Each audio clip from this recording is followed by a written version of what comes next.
Nej, er du til ikke i dag, kan jeg godt mærke, at du tager det meget roligt. Jeg tror altså godt, du kunne fusionere med Bøjsen over. Altså om 40 år, så har vi ny linje 3 der. Det kører meget godt. Ja, sindssygt, det er sikkert samme omgangshøjde, vi kører i her. Men det er jo noget med, ved jeg, at du har forberedt en lille takkesang til i dag. Og jeg har lovet lidt at være med til at vise den frem. Og jeg ved jo også, at det er noget med en gang imellem, når du ikke er så pæn og flot i tåret, så er det jo fordi, du lige ligger og roder en lille smule med de der knallerders. Er det korrekt forstået? Er du med til lige at skrue på et bætte tændrør eller 2 gange? Ja. Det er sammen med morfar. Det er stærkt. Og hvor mor og morfar er henne i projektet der? Er det ham, der er Gerstel, eller hvordan er hans opgave i...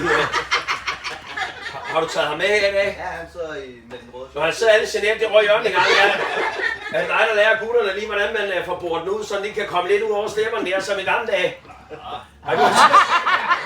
Det kan jeg godt høre, du har helt ren mel i poten der, ligesom mig. Det er jeg meget glad for. Nå, men der bliver rodet lidt med en bætte knaller eller 2.